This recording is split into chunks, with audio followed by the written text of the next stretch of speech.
फिर एक संस्कृति को हम कैसे मरने दे सकते हैं। विभिन्न जनजातीय भाषा बोलने वाले के पास ना तो संख्या बल है ना ही धन बल है। उदाहरण के लिए हिंदू संस्कृति के लिए असुर हम आदिवासी ही हैं, जिसके बारे में बहुसंख्यक संस्कृति में घृणा का भाव लिखा गया है। मूर्तियों के माध्यम से द्वेष दर्शाया गया है। आखिर उसका बचाव कैसे सुनिश्चित होगा, इस पर हमें सोचना होगा। धन बल होता तो जैन पारसी समुदाय जैसे अपनी संस्कृति को हम बचा पाते। ऐसे में विविधता से भरे हुए समूह पर विशेष ध्यान देने की हमें जरूरत है। जानवर बचाओ, जंगल बचाओ सब बोलते हैं, लेकिन आदिवासी बचाओ कोई नहीं बोलता। आदिवासी बचाओ, जंगल भी बच जाएगा, जानवर भी बचेंगे। सबकी नजर हमारी जमीनों पर है। हमारी जमीन पर ही अनेकों प्रकार के खनिज संपदाएं हैं, चाहे वो लोहा हो, चाहे वो अब्रक हो, चाहे कोयला हो, चाहे यूरेनियम हो। खनिज संपदा तो हमारे पास है, लेकिन हमारे पास ना कोई फैक्ट्री है, ना पेड़ जंगल काटने के लिए आरा मशीन है। ये बड़े बड़े उद्योगपतियों के पास ही होते हैं। कुछ लोग तो आदिवासी शब्द से भी चिढ़ने लगते हैं। वो हमें आदिवासी नहीं वनवासी कहकर पुकारना चाहते हैं। आज जरूरत है कि एक आम देशवासी के अंदर आदिवासी समाज के प्रति संवेदनाएं जगाई जाए। जरूरत है आम जन के अंदर आदिवासी समाज के प्रति सम्मान एवं सहयोग का भावना पैदा करने का। आदिवासी कौम एक स्वाभिमान कौम है, मेहनत करके खाने वाला कौम है। ये किसी से भीख नहीं मांगता। हम भगवान बिरसा मुंडा, एकलव्य, राणा पुंजा के कौम है, जिन्हें कोई झुका नहीं सकता, कोई डरा नहीं सकता, कोई हरा भी नहीं सकता। हम उस कौम के लोग हैं जो गुरु के तस्वीर से हुनर सीख लेते हैं। हम सामने से वार करने वाले लोग हैं, सीने पर वार झेलने वाले लोग हैं। हम इस देश के मूलवासी हैं। हमारे पूर्वज ने जंगल बचाया, जानवर बचाया, पहाड़ बचाया।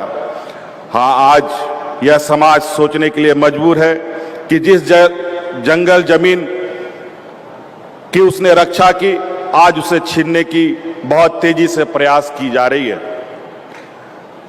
आज देश का आदिवासी समाज बिखरा हुआ है। हमें जाति धर्म के आधार पर बांट कर बताया जाता है, जबकि हमारी संस्कृति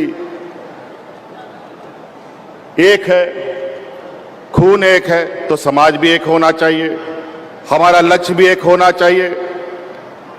हमें अपने 200-250 वर्ष पूर्व के इतिहास को याद करना चाहिए। हमें यह याद रखना होगा कि आज जो भी हमारे पास है वो हमारे शहीदों की देन है। बिरसा मुंडा, भीम नायक, काटा भील, सिद्धू कानू, सभी महापुरुषों ने आदिवासी अस्मिता की रक्षा के लिए अपनी जान न्यौछावर कर दिए थे।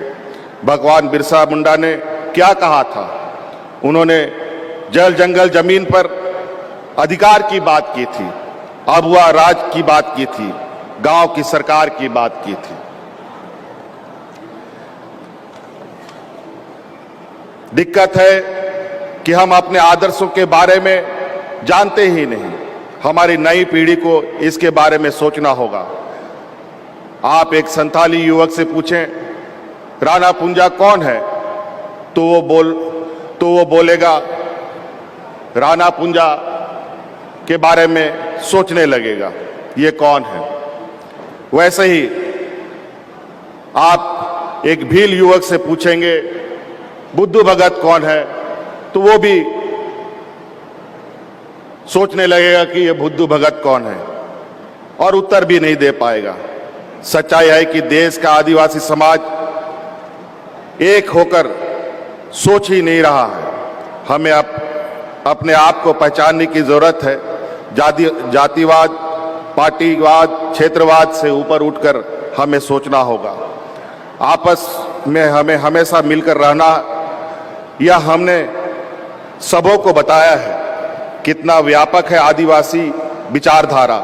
इसे सिर्फ आप हमारे अभिवादन में प्रयुक्त होने वाले शब्दों से जान सकते हैं। जोहार बोलकर हम संस्कृति की जय बोल रहे हैं, सभी की जय की बात कर रहे हैं। मैं तो चाहता हूं कि सभी लोग आदिवासी, गैर आदिवासी अभिवादन के लिए जोहार शब्दों का प्रयोग करें। आदिवासी समाज के समक्ष सबसे बड़ी समस्या क्रेडिट की है, उपलब्धता की रहती है तथा हम अपने आदिवासी लोगों को साहूकारों, महाजनों के भरोसे नहीं छोड़ सकते। मिशन मोड में कार्यक्रम चलाकर हम किसान क्रेडिट कार्ड उपलब्ध करा रहे हैं। छात्र छात्राओं को पढ़ने के लिए राशि उपलब्ध करवाने हेतु गुरुजी क्रेडिट कार्ड योजना लेकर आने वाले हैं। मैं अपने समाज को जानता हूं, अपने लोगों को समझता हूं। मुझे पता है बैंक से लोन लेना, प्राप्त करना मेरे युवक साथियों के लिए कितना कठिनाई पूर्ण रहता है। बैंक की स्थिति तो यह है कि हेमंत सोरेन भी लोन लेने जाए तो उसे पहली दफा नकार भी देते हैं, कहेंगे कि आपका जमीन CNTSPT के अंतर्गत आता है। हमारे युवक हुनरमंद होते हुए भी मजदूरी करने पर विवश हो जाते हैं। गाड़ी चलाने आता है पर गाड़ी चलाना आता है पर चूंकि उसके पास पैसा नहीं है इसलिए वह सिर्फ ड्राइवर बनकर के रह जाता है। गाना गाने आता है पर उसके पास रिकॉर्डिंग करने या करवाने के लिए पैसा नहीं है। बाल काटने आता है पर अपना सैलून नहीं खोल पाता। वेल्डिंग करने आता है पर अपना वर्कशॉप नहीं खोल पाता। हमने स्थिति बदलने की ठानी है। अब गाड़ी चलाने वाला गाड़ी का मालिक भी बन सकता है और कोई भी व्यवसाय करना चाहे वो अपने मालिक के रूप में वहां रह करके कई लोगों को रोजगार उपलब्ध करा सकता है। मेरा सोच साफ है, समाज का विकास करना है तो नौकरी देने वाले लोगों को खड़ा करना होगा, अपने लोगों को आगे लाना होगा। अपने लोग आगे बढ़ेंगे तो झारखंड के लोग भी आगे बढ़ेंगे। और इसी कारण से आज मैं कहता हूं कि मैंने जिस भरोसे से इस योजना को लागू किया है उससे सफलता आपके हाथ में है। आप आज छोटा व्यापार प्रारंभ किए हैं, आगे आपको अपनी मेहनत से इसे बड़ा करना है। आप अच्छा करेंगे तो आसपास वाले 4-5 और युवक युवती भी इस योजना का लाभ लेने के लिए आगे बढ़ेंगे। मैं यहीं पर रुकने वाला नहीं हूं, नए साथियों को व्यापार के गुण सिखाने का भी व्यवस्था कर रहा हूं। लोन की उपलब्ध करवाएंगे और व्यापार को आगे बढ़ाने में आप की सरकार मदद करेगी। आदिवासी संस्कृति को जीवित रखने के लिए हम भाषा के शिक्षक बहाल करने वाले हैं।